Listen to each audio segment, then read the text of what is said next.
friends. Thank you for organizing this, and thank you to you, Maria. So today I'm going to talk about ex vivo and in vivo testing of polymeric formulations for ocular drug delivery. So first, let's just briefly discuss main aspects of the ocular anatomy and physiology. So this is a schematic cross-sectional representation of the eyeball. And as you can see, our eyes are complex anatomical structures. But we will discuss this in terms of the ocular drug delivery mainly. So eyelids provide the protection of our eyeball through the blinking reflex.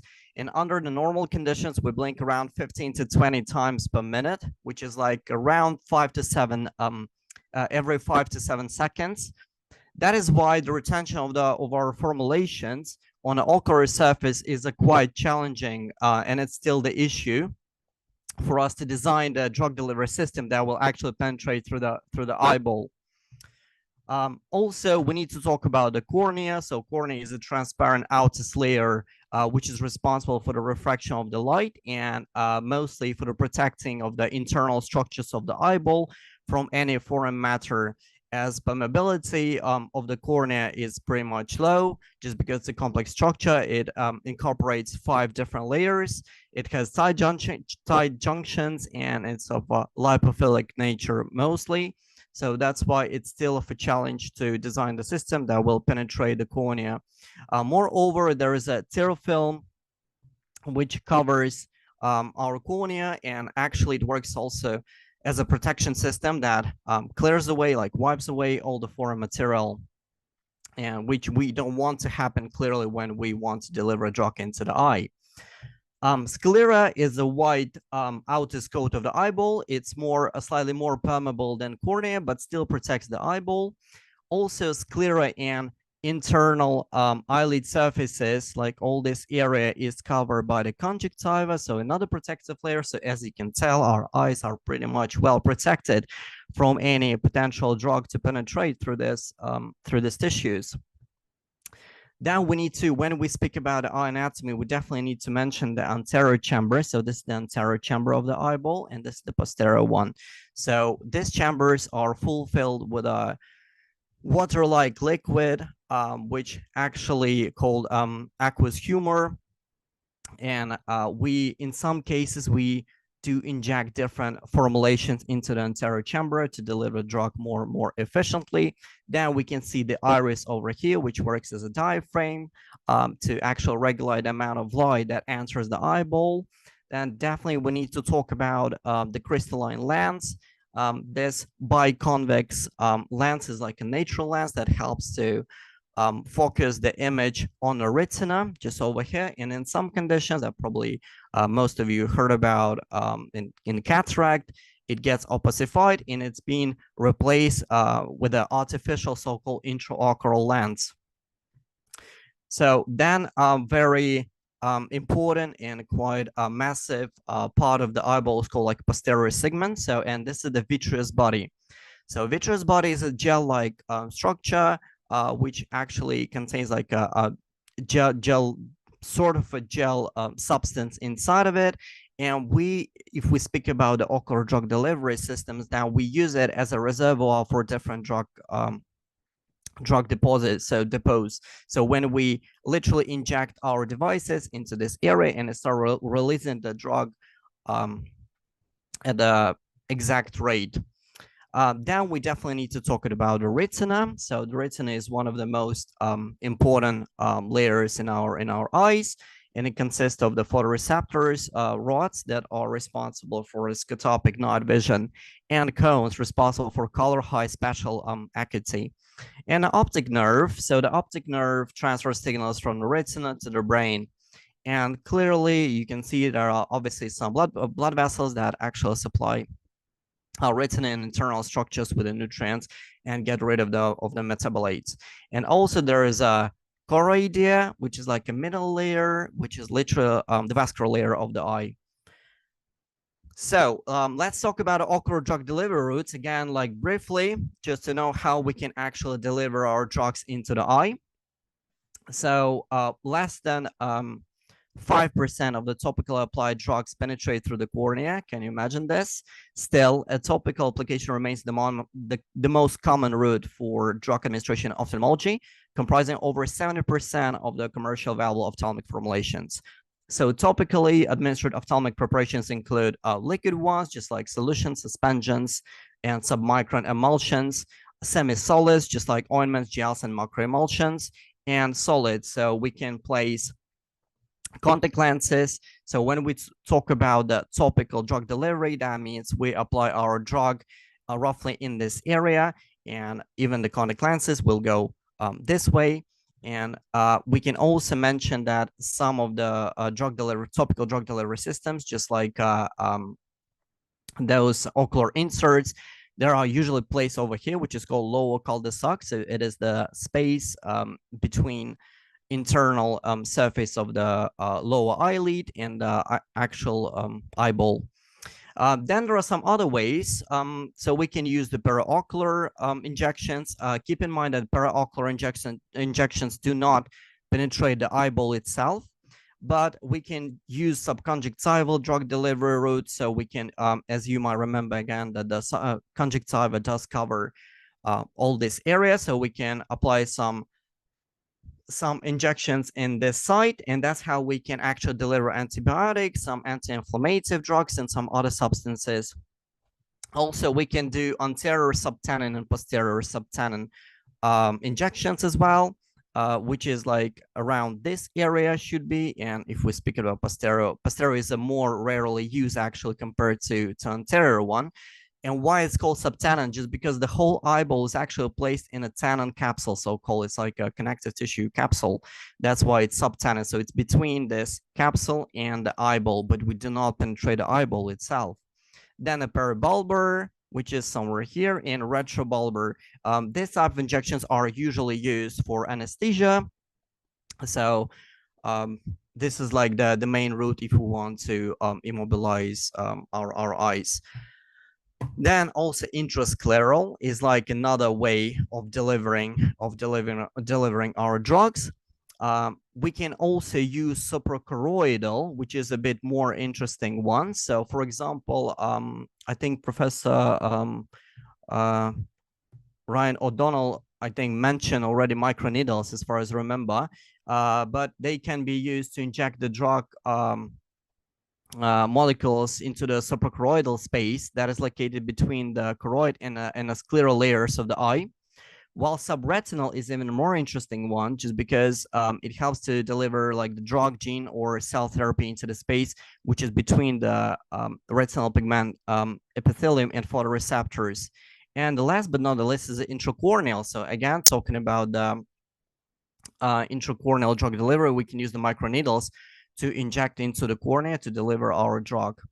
And clearly, you can tell that there are some ways when we still have to penetrate the eyeball. So this is called invasive ways of the drug delivery, intraocular. So this could be intracameral, again, as already mentioned, in an anterior chamber of the eyeball.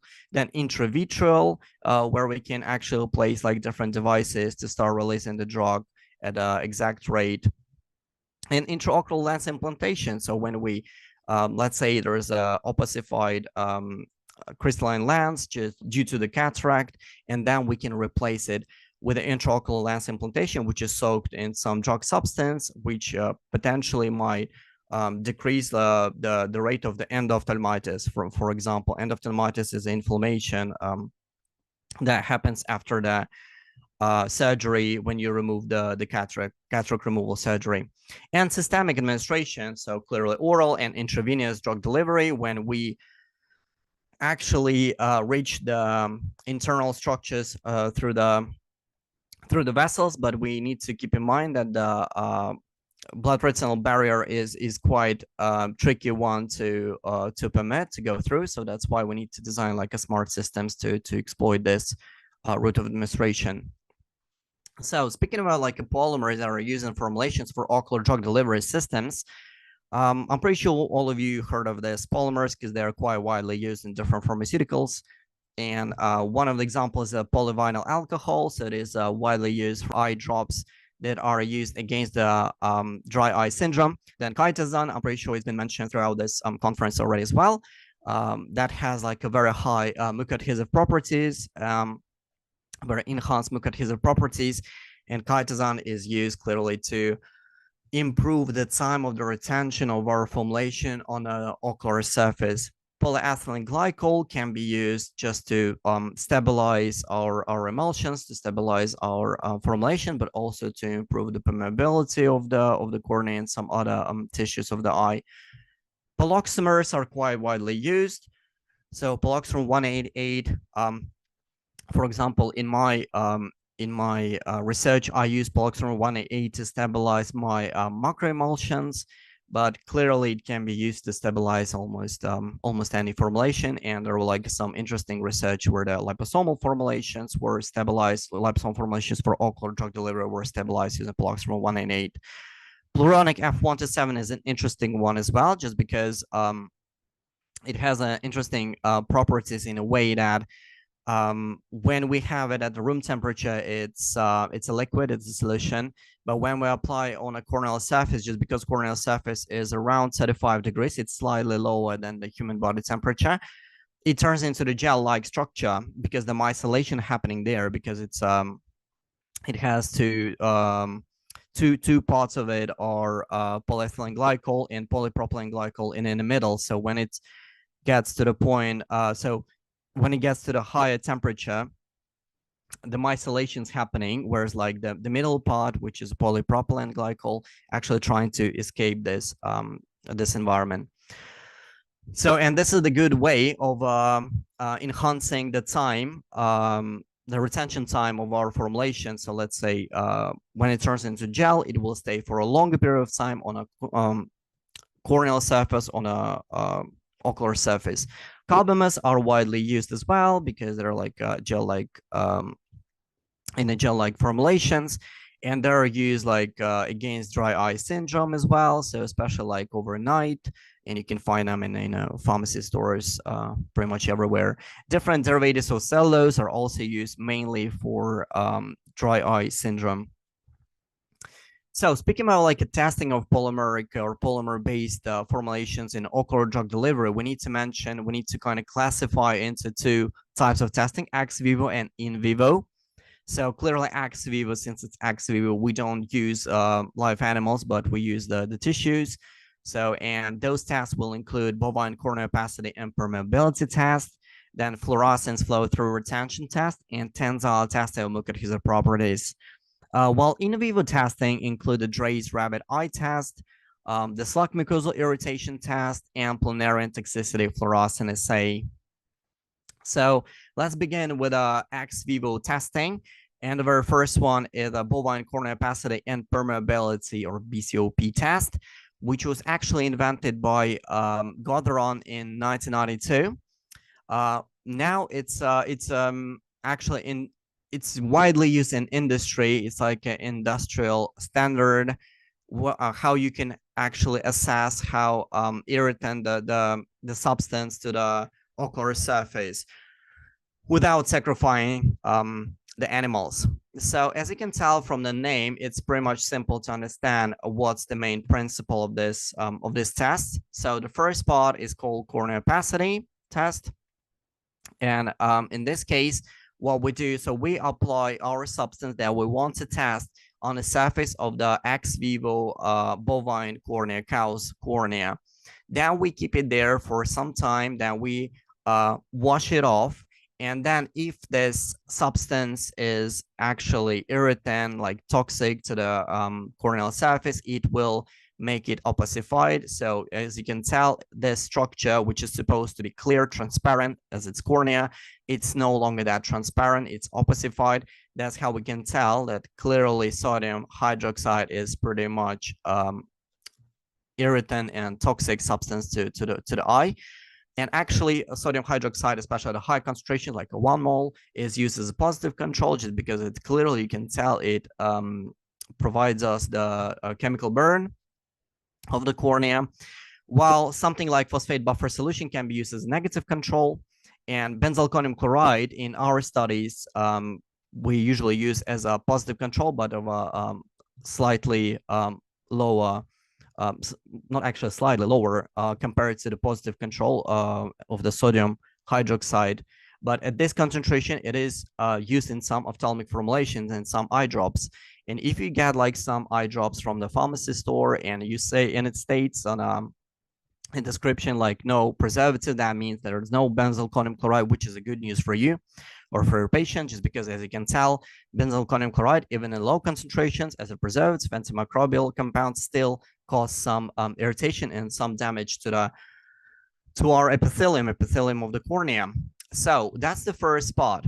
Since the cornea is damaged or not damaged, then the permeability will change as well. That's how we start the second part of this test. So we apply sodium fluorescein solution and we see is it whether it's permeable now or not, because you remember there's a tight junctions, and also it's a lipophilic nature of our cornea that actually hampers the permission of most of the substances. So we apply sodium fluorescein solution, which is aqueous solution, and it doesn't go through, as you can tell, for the PBS, for the negative control, but it does for sodium fluorescein, because the damage is already there.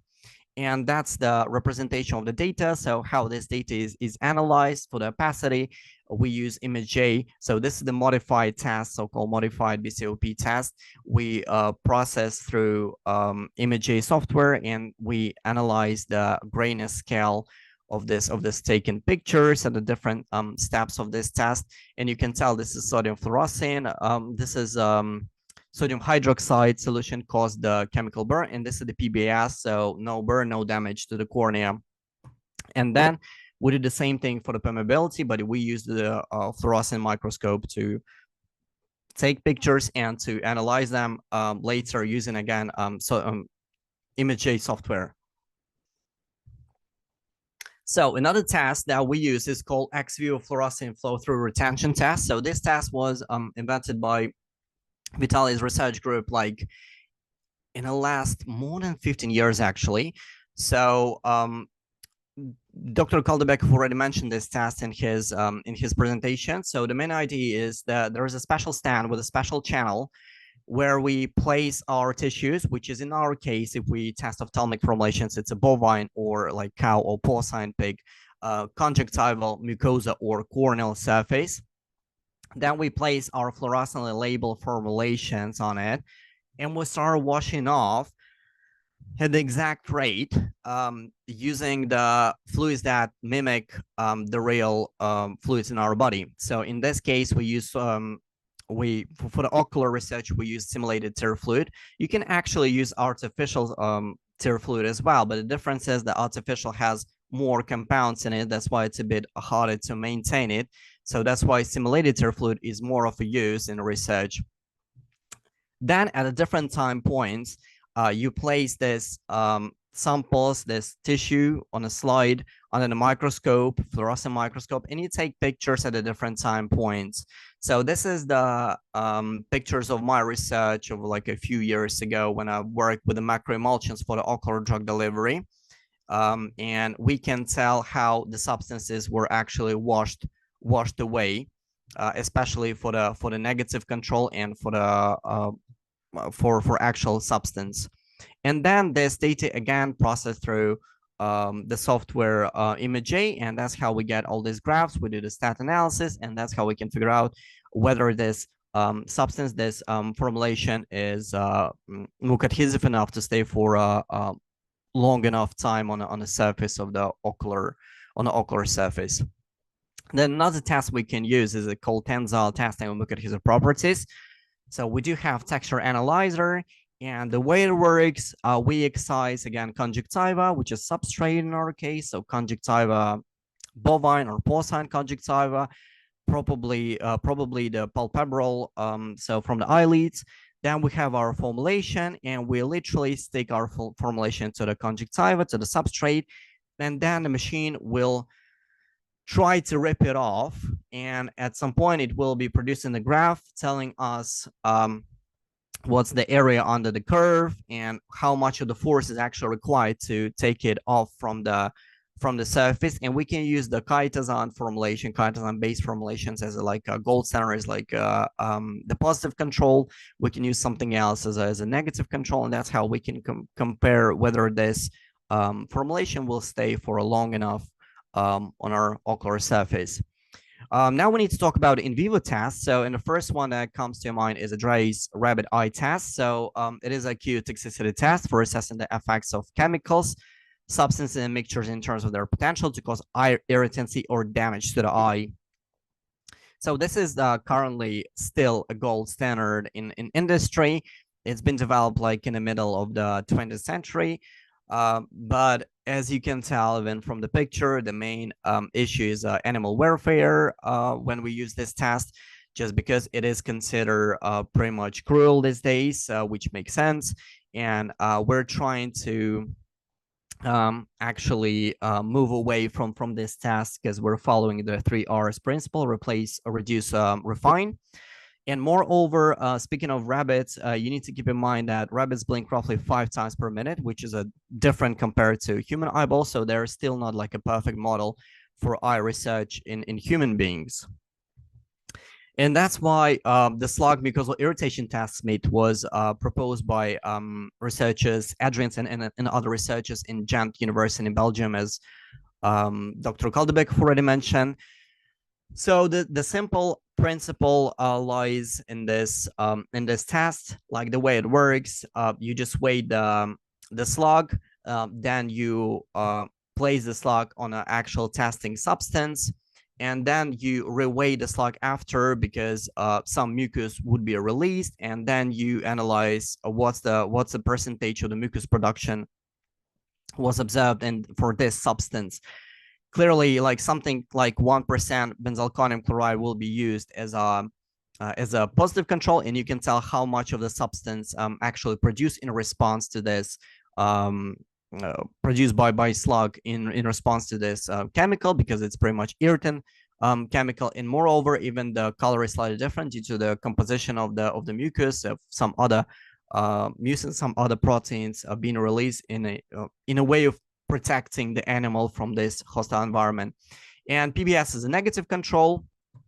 And this is again like some of my macroemulsions that I've done like a few years ago, and you can tell that they were pretty much non-irritant to these creatures.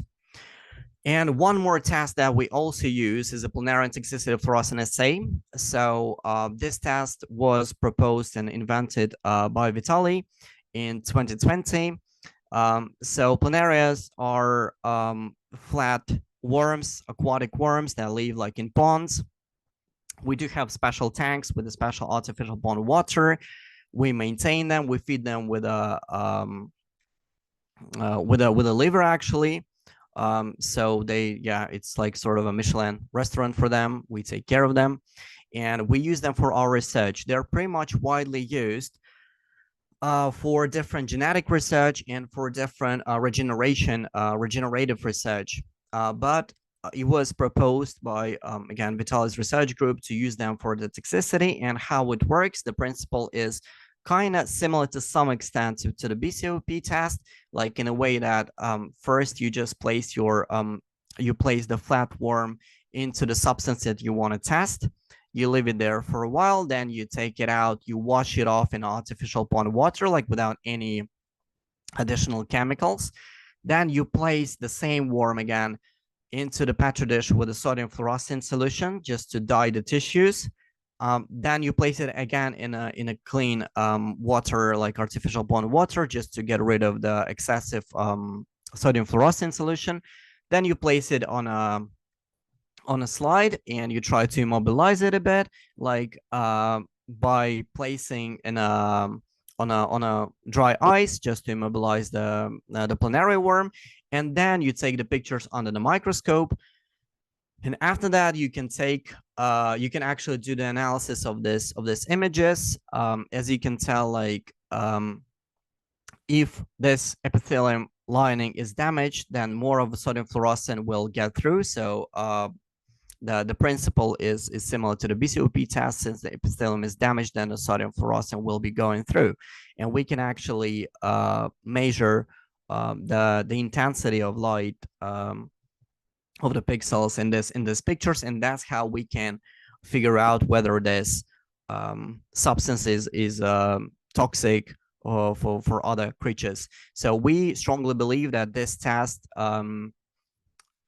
should replace some in vivo tests in vertebrates as a combination of tests. We see this as a possible option, and moreover, like the SMED test was actually analyzed by Adrians and by the group at the Ghana University, was analyzed in comparison to in vivo test in vertebrates models. And we're always really happy to collaborate, even academically, with you. So feel free to approach us. We can always test your samples academically, and we'll be even more happy to test them commercially for you, because we do have all the facilities for this, and we're trying to improve our services. Thank you very much. Thank you. Thank you very much, Roman. Are there any questions? Maybe some.